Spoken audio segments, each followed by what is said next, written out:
नमस्कार, मी लक्ष्मण आपल्या चॅनलवरती सर्वांचे स्वागत करतो. जी आपण कॉलेज रिव्ह्यूची प्लेलिस्ट चालू केली होती, तिलाच पुढं कंटिन्यू करत आज आपण एक नवीन व्हिडिओ तुमच्या समोर घेऊन आलेलो आहे. ते कॉलेजचं नाव आहे doctor D Y. Patil institute of technology Pimpri येथे असणारं हे कॉलेज आहे. तर या कॉलेजमध्ये किती ब्रँचेस आहेत, त्या ब्रँचचा किती इंटेक आहे व त्या ब्रँचचा किती कट ऑफ लागतो, हे सर्व गोष्टी आपण या व्हिडिओमध्ये बघणार आहोत. त्याचनुसार प्लेसमेंट कसं आहे, कॅम्पस कसं आहे, फीज किती आहेत, हे पण या व्हिडिओमध्ये आपण कव्हर करणार आहोत. तर चला तर सुरू करूया व्हिडिओला. तर सर्वात पहिले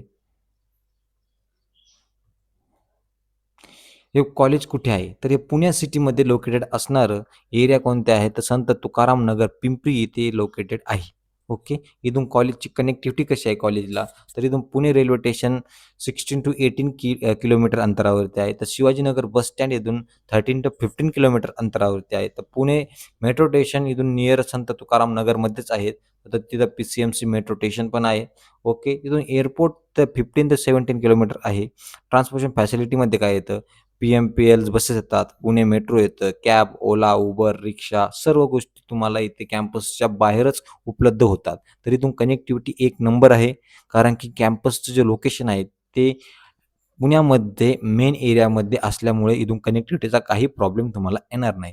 तरी झालं कनेक्टिव्हिटी आणि कॉलेज एरियामध्ये. आता बघणार आहोत कॉलेजचं पूर्ण नाव काय आहे? कॉलेज इस्टॅब्लिश कसं झालं? ऑटोनॉमस कधी झालं? हे सर्व आपण बघणार आहोत. तर चला तर बघूया. तर फुल नेम आहे doctor D Y. Patil institute of technology असं या कॉलेजचं नाव आहे. आधी या कॉलेजचं नाव होतं doctor D Y. Patil women's college of engineering. Okay. नंतर त्याला रिनेम करण्यात आलं. तर नंतर कॉलेजचं नाव झालं doctor D Y. Patil institute of engineering technology before becoming D Y P I T असं. ओके. त्यानंतर इस्टॅब्लिश झालेलं आहे 1998 मध्ये. हे प्रायव्हेट इंजिनिअरिंग कॉलेज आहे आणि अनॲडेड आहे. ओके. ऑटोनॉमस कॉलेज आहे. ते सावित्रीबाई फुले युनिव्हर्सिटीच्या अंडर येणारं कॉलेज आहे. तरी झालं सर्व. आता यानंतर बघणार आहोत कॉलेजमध्ये किती ब्रँचेस आहेत, तर ब्रँचचा किती इंटेक लागतो और कट ऑफ किती आहे. तर तुम्हाला कोणतीही डाऊट येत असेल, की ब्रँच सिलेक्ट कसं करायचं, कोणतं कॉलेज घ्यायचं, कोणती सिटी बेटर आहे, त्या कॉलेजचं प्लेसमेंट कसं आहे, तर तुम्ही आमची पर्सनल काउन्सिलिंग घेऊ शकता. आमच्या खूप मिनिमम प्राईजमध्ये म्हणजे ऑल ओव्हर महाराष्ट्रामध्ये इतक्या मिनिमम प्राईजमध्ये कोणीच तुम्हाला पर्सनल काउन्सिलिंग प्रोव्हाईड करणार नाही. आमची सगळ्यात महाराष्ट्रामध्ये सगळ्यात लोएस्ट प्राईजमध्ये असणारी आमची पर्सनल काउन्सिलिंग आहे आणि त्या पर्सनल काउन्सिलिंगचा दर्जा 5000 इतक्या पर्सनल काउन्सिलिंगच्या कंपेअरमध्ये जर केला तर आमची बेस्ट राहील. ओके. तर बघूयात या बाहेर कॉलेजमध्ये किती ब्रँचेस आहेत. तर कम्प्युटर इंजिनिअरिंगसाठी 240चा इंटेक आहे. इन्फॉर्मेशन टेक्नॉलॉजीसाठी 180 सीट्स आहेत. तर आर्टिफिशियल इंटेलिजन्स अँड डाटा सायन्ससाठी पण 180 सीट्स आहेत. नंतर येतं इलेक्ट्रॉनिक्स अँड टेलिकम्युनिकेशन इंजिनिअरिंगसाठी 180चा इंटेक आहे. तर मेकॅनिकल इंजिनिअरिंगसाठी 60 सीट्स आहेत. सिव्हिल इंजिनिअरिंगसाठी पण 60, इन्स्ट्रुमेशनसाठी पण 60, तर रोबोटिक्स ऑटोमेशनसाठी 60 आणि इलेक्ट्रिकल इंजिनिअरिंगसाठी पण 60 सीट्स आहेत. या खूप साऱ्या ब्रँचेस आहेत या कॉलेजमध्ये आणि इंटेक खूप सारा आहे. तर तुम्ही या कॉलेजला जरूर टाका. कॉलेज छान आहे. कॉलेज कॅम्पस एक नंबर सर्व गोष्टी बघा. तर सर्वात पहिले आपण बघणार आहोत त्याचा जेवढ्या आपण ब्रँच बघितला तर त्या ब्रँचचा आता कट ऑफ बघूया. तर कोणत्या ब्रँचचा किती कट ऑफ लागतो. तर सिव्हिलचा जी ओपन म्हणजे जनरल ओपन असतं, जी-एस-सी म्हणजे जनरल एस-सी असतं, जी-एस-टी म्हणजे जनरल एस-टी असतं. ओके. त्याच्यात लेडीज कसं असं काही नाहीये. ओके. त्यानंतर लेडीजचा कट ऑफ थोडा खाली लागतो.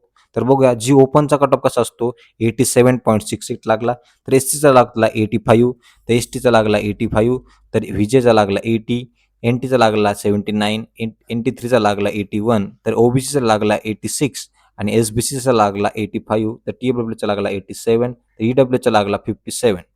ओके. त्यानंतर आता कम्प्युटर इंजिनिअरिंगचा किती कट ऑफ लागला, तर ओपनसाठी लागला 97, खूप कट ऑफ आहे ओपनसाठी. तर एस-सीसाठी 91, एस-टीसाठी 73, तर व्ही-जेसाठी 94, तर एन-टी-2साठी 95, तर ओ-बी-सीसाठी 97, तर एस-सी-बी-सीसाठी लागला 96, तर टी-एफ-डब्ल्यूसाठी लागला 97, तर ई-डब्ल्यूसाठी लागला 94 आणि डिफेन्ससाठी तुम्हाला माहीत आहे तुमचे पॅरेंट कोणी डिफेन्समध्ये असेल तरच तुम्ही सीटला अप्लाय करू शकता. तर त्याचा कट ऑफ 92 आहे. त्यानंतर इन्फॉर्मेशन टेक्नॉलॉजीसाठी लागला ओपनचा 96, एस-सीसाठी लागला 93, एस-टीसाठी लागला 75, तर एन-टी-1साठी लागला 94, तर ओ-बी-सीसाठी लागला 96, तर एस-सी-बी-सीसाठी लागला 96, तर टी-एफ-डब्ल्यूसाठी लागला 96 आणि ई-डब्ल्यूसाठी लागला 93% आहे. तर जेवढा खूप सारा 93 आहे, 96 आहे. तर फक्त काही काही एस-सी-बी-सीमध्ये आणि टी-एफ-डब्ल्यू फक्त पर्सेंटाईलचा डिफरन्स आहे. सॉरी पॉईंटचा डिफरन्स आहे. ओके, झाली इन्फॉर्मेशन टेक्नॉलॉजी. त्यानंतर येते इलेक्ट्रिकल ब्रँच. छान ब्रँच आहे ही पण. तर याच्या टॉपचे कॉलेज बघा तशा इलेक्ट्रिकल ब्रँचचे कोणकोणते आहेत, तर आम्ही व्हिडिओ अपलोड केलेला आहे. तर तुम्ही तो व्हिडिओ बघू शकता. ओके, त्यानंतर होतं ओपन. ओपनचा येतो 95, एस-टीसाठी येतो 87, तर एस-टीसाठी येतो 65, तर एस-टी NT3साठी येतो 87, तर ओबीसीसाठी 94, एस-सी-बी-सीसाठी 92, टी-डब्ल्यू-साठी 94, तर ई-डब्ल्यू-साठी 81चा कट ऑफ लागलेला आहे इलेक्ट्रिकलसाठी. त्यानंतर इलेक्ट्रॉनिक्स अँड टेलिकम्युनिकेशन इंजिनिअरिंग या ब्रँचसाठी किती कट ऑफ लागतो, तर ओपनसाठी लागतो 95, एससाठी लागतो 88, एस-टीसाठी लागतो 54, तर व्हीजेसाठी लागतो 93, तर NT1साठी लागतो 92, NT2साठी लागतो 93, तर ओबीसीसाठी लागतो 94, तर एस-सी-बी-सीसाठी लागतो 94, तर टी-डब्ल्यू-साठी लागतो 96 आणि ई-डब्ल्यूसाठी लागतो 89 पर्सेंटाईल. हिचा पण तुम्हाला टॉप 20 कॉलेजेस लागत असेल तर खाली कमेंट करा, टॉप 20 फॉर ENTC. त्याचा पण व्हिडिओ तुम्हाला येऊन जाईल. ओके, त्यानंतर येतं मेकॅनिकल इंजिनिअरिंग. मेकॅनिकल इंजिनिअरिंगसाठी लागतो 92 ओपनसाठी, तर एस-सीसाठी लागतो 83, एस-टीसाठी 72, तर व्हीजेसाठी लागतो 79, तर NT2साठी लागतो 89, तर ओबीसीसाठी लागतो 90, एस-सी-बी-सीसाठी लागतो 90, टी-डब्ल्यूसाठी लागतो 92 आणि ई-डब्ल्यूसाठी लागतो 84. ओके, त्यानंतर येतं इन्स्ट्रुमेंटेशन ब्रँच. ही ब्रँच फक्त काही कॉलेजमध्येच आहे, जसं की COP आहे, DY पाटील अकोडी आहे आणि पिंपरीचं कॉलेज आहे. अशा टॉपच्या कॉलेजमध्ये ही ब्रँच आहे. बाकीच्या कॉलेजमध्ये ही ब्रँच तुम्हाला दिसणार नाही जास्त. तर ओपनसाठी लागतो 93, एस-सीसाठी लागतो 84, ओबीसीसाठी लागतो 90, एस-सी-बी-सीसाठी लागतो 87, तर टी-डब्ल्यूसाठी लागतो 91 आणि ई-डब्ल्यूसाठी लागतो 83 पर्सेंटाईल. असं या इन्स्ट्रुमेंटेशन ब्रँचचा पण कट ऑफ छान लागतो. म्हणजे काय जास्त पण हाय नाही आणि जास्त पण लो नाही. त्यानंतर ते ऑटोमेशन अँड रोबोटिक्स या ब्रँचसाठी लागतो 94 ओपनचा, एस-सीसाठी लागतो 89, एस-टीसाठी लागतो 50, तर व्हीजेसाठी लागतो 86, NT3साठी लागतो 88, तर ओबीसीसाठी लागतो 94, एस-सी-बी-सीसाठी लागतो 93, तर टी-डब्ल्यूसाठी लागतो 94, तर ई-डब्ल्यूसाठी लागतो 86 पर्सेंटाईल. याचा पण छान कट ऑफ लागलेला आहे. त्याच्यानंतर येतं आर्टिफिशियल इंटेलिजन्स डाटा सायन्स. यासाठी पण टॉप 20 कॉलेजेसची व्हिडिओ आपण अपलोड केलेला आहे. आर्टिफिशियल इंटेलिजन्स आणि डाटा सायन्स या ब्रँचसाठी फक्त. स्पेशली ब्रँच वाईज सुद्धा आम्ही तुमचे top 20 colleges, top 30 colleges upload करत आहेत. ते व्हिडिओ तुम्ही पण बघू शकता. कसे काय झाले तर खाली कमेंट बॉक्समध्ये काही आवडलं तर नक्की लाईक करा आणि सबस्क्राईब करा त्या व्हिडिओंना. तर ओपनसाठी या ब्रँचचा कट ऑफ लागतो 96, तर एस-सीसाठी लागतो 91, एस-टीसाठी लागतो 67, त्यानंतर NT1चा लागतो 93, तर NT2साठी लागतो 95, तर ओबीसीसाठी लागतो 96, त्यानंतर एस-सी-बी-सीसाठी लागतो 96, तर टी-डब्ल्यूसाठी लागतो 96 आणि ई-डब्ल्यूसाठी लागतो 92. ओके, त्यानंतर इथं फी स्ट्रक्चर. या कॉलेजमध्ये फीज किती आहे ते बघणार आहोत. आता आपण पूर्ण कॉलेजमध्ये किती इंटेक आहेत, कोणत्या ब्रँचेस आहेत, किती कट ऑफ लागतो हे सर्व बघितलं. त्यानंतर येतं ॲक्चुअल फीचा प्रश्न येतो. तर या कॉलेजमध्ये ओपनसाठी फीज आहे 90,000 ते 1,10,000 पर्यंत आहे. ही झाली ओपनसाठी फी. तर ओबीसी, ई-डब्ल्यू-एस, ई-बी-सीमधील तुम्ही मेल कॅन्डिडेट असाल तर तुम्हाला लागते 55,000 टू 65,000 पर्यंत तुम्हाला लागू शकते. तर तुम्ही गर्ल्स असाल, OBC girls, E W S girls, E B C girls, तुम्हाला फक्त टी-एफ-डब्ल्यूची फी भरावी लागते, म्हणजे डेव्हलपमेंट फी भरावी लागते. बाकीची फी तुम्हाला माफ असते. ओके. त्यानंतर एस-टी आणि एस-टीसाठी 0 टू 15,000 रुपये लोक असते आणि टी-एफ-डब्ल्यूसाठीला 0 टू 15,000 रुपये लोक फीज भरावी लागते. ओके, हे झालं फी स्ट्रक्चर. त्यानंतर येतं कॅम्पसमध्ये, कॅम्पस लाईफमध्ये प्लेसमेंट कसं आहे. ज्या गोष्टीसाठी आपण कॉलेजला ॲडमिशन घेतो ती गोष्ट म्हणजे असते प्लेसमेंट. तर या कॉलेजचं प्लेसमेंट आहे.